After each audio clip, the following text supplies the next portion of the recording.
ज़कात का लुग़वी माना है पाक होना और ज़कात का एक लुग़वी माना है बढ़ना।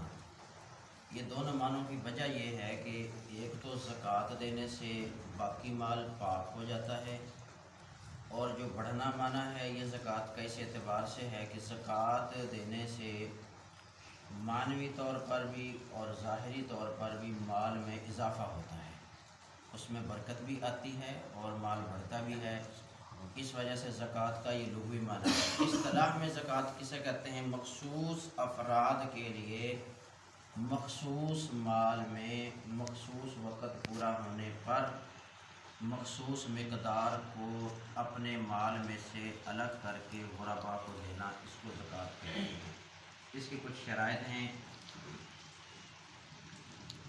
ज़कात की अदायगी की वजह से अल्लाह रब्बुल इज़्ज़त माल को बढ़ाते हैं, और ज़कात की वजह से मिलने वाला अजर कभी ख़त्म होने वाला नहीं, हमेशा बाक़ी रहता है। अल्लाह रब्बुल इज़्ज़त ने कुरान अज़ीम शान में कामयाब होने वाले लोगों की जो सिफ़ात ज़िक्र की हैं, उनमें एक सिफ़त जो है वो ज़कात की अदायगी भी है। क़द अफ़लहल मुमिनून, इसमें 9 सिफ़ात हैं कामयाब लोगों की, जिनमें से एक जो है वो ज़कात अदा करने वाले हैं। और ज़कात इंसान के माल की पाकी का ज़रिया बनती है। और अहादीस और कुरान पाक के अंदर ज़कात अदा न करने पर वईदें भी आई हैं। ऐसे शख्स का माल जो ज़कात अदा नहीं करता, तोक बना के उसके गले में डाल दिया जाएगा। ऐसा माल आखिरत में उसके किसी काम ना आएगा। जब लोग ज़कात को रोक लेते हैं, अल्लाह रब्बुल इज़्ज़त उसके बदले में आसमान से बारिशें रोक लेते हैं। जब कोई कौम ज़कात रोक लेती है, अल्लाह रब्बुल इज़्ज़त उस कौम को कहत साली में मुब्तला कर देते हैं। ज़कात किन मालों पर वाजिब होती है? 4 चीज़ें हैं जिन पर ज़कात वाजिब होती है: सोना, चांदी, नकदी, माल तिजारत। सोना जिस शक्ल में भी हो, वो ज़ेवर की शक्ल में हो, वो डली की शक्ल में हो, वो किसी बर्तन की शक्ल में हो। चांदी जिस शक्ल में भी हो। ऐसे ही नकदी है, वो ड्राफ्ट की सूरत में हो, चेक की सूरत में हो, बैंक बैलेंस की सूरत में हो। ऐसे ही माल तिजारत है। ये 4 चीज़ें हैं जिनमें ज़कात वाजिब होती है, लेकिन इनका भी एक निसाब है। वो ये है कि अगर सिर्फ़ किसी बंदे के पास सोना है, 4 चीज़ें हैं: सोना, चांदी, नकदी, माल तिजारत। इनमें से 3 चीज़ें किसी बंदे के पास नहीं हैं, सिर्फ़ एक चीज़ है उसके पास, सिर्फ़ और सिर्फ सोना, तो सोने का निसाब है 7.5 तोला।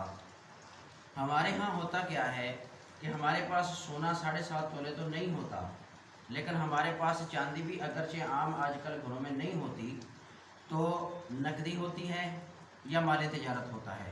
तो अब हम सोने को उसी जगह पर लेके खड़े होते हैं, जी 7.5 तोले होगा तो इसमें ज़कात होगी। नहीं, ये 7.5 तोले सोने का निसाब उस वक़्त है जब इसके साथ बाकी 3 चीज़ें ना हो।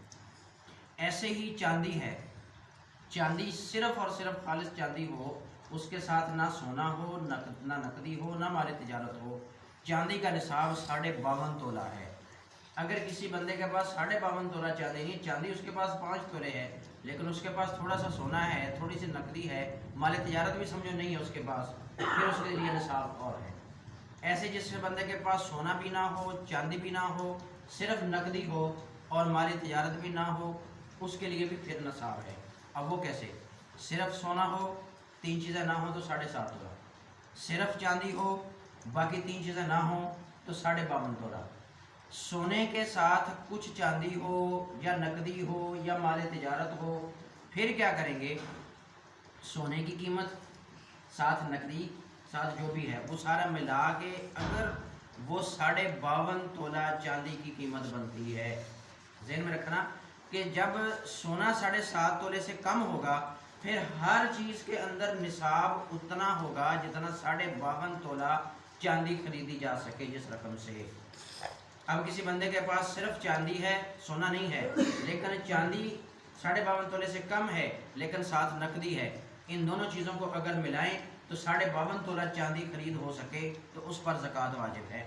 किसी बंदे के पास सोना भी नहीं है, चांदी भी नहीं है, माल तिजारत भी नहीं है, सिर्फ उसके पास नकदी इतनी है कि जिससे 52.5 तोला चांदी खरीदी जा सके, तब भी उस पर ज़कात है। अब हर कोई अपने एतबार से देखकर जो भी उसकी सूरत बने, जहाँ उसको समझ ना आए, अहले इल्म से रब्ता कर सकता है। अब ज़कात वाजिब होने की तारीख़ क्या की जाए, वो आज हमारे दौर में आजकल बन गया है कि सिर्फ़ और सिर्फ रमज़ान में ज़कात देते हैं। नहीं, हर बंदे के लिए ज़कात का वही टाइम है जब साल पहले उसके पास रकम आई थी निसाब की मिकदार के बराबर, कि 52.5 तोला चांदी की मिकदार के बराबर, कुछ सोना, कुछ नकदी, कुछ माल तिजारत। अब वो उसके पास आई है मुहर्रम के अंदर, वो इस निसाब का मालिक हुआ है, तो आइंदा साल मुहर्रम के अंदर वो देखेगा कि उसके पास कितना कुछ बाकी पड़ा है। मिसाल के तौर पर एक बंदे के पास पिछले साल का जो मुहर्रम था उस वक्त था उसके पास 5 लाख बनता था, थोड़ा सा सोना था, कुछ चांदी थी, कुछ नकदी थी, कुछ माल तिजारत था, या सोना नहीं था, चांदी थी, नकदी थी, माल तिजारत था, या सोना भी नहीं था, चांदी भी नहीं थी, सिर्फ नकदी थी, या सिर्फ माल तिजारत था। ये सारा कुछ मिल मिला के अगर मिसाल के उसके पास 5 लाख था। आइंदा जब मुहर्रम आएगा तब वो देखेगा कि उसके पास कितना है। इस पूरे साल में कम या ज़्यादा होने का एतबार नहीं होगा। अब अगर उस मुहर्रम को इसके पास 6 लाख है तो अब 6 लाख में से ज़कात देनी है, वो साल पहले जो 5 लाख था वो कंसिडर नहीं होगा। अब इसके पास 4 लाख है तो अब 4 लाख की ज़कात होगी, ना कि वो पिछले साल वाले 5 लाख की होगी। साल गुजरना शर्त है माल के ऊपर, लेकिन साल के बाद जितनी उसके पास मौजूदा मिकदार है उस पर ज़कात है।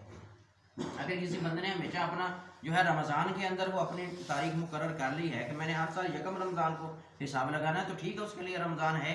अब नहीं, जिसके लिए जब उसका साल गुजरता है तब उसके लिए उस पर ज़कात देना ज़रूरी है।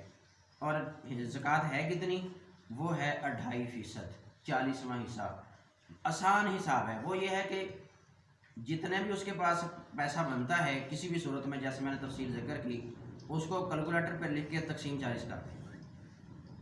1 लाख तकसीम 40, 2500 रुपया। तो जितने भी उसके पास माल है उसका 40वां हिस्सा वो 2.5% होता है। अल्लाह रब्बुल इज़्ज़त अमल की तौफीक अता फरमाए।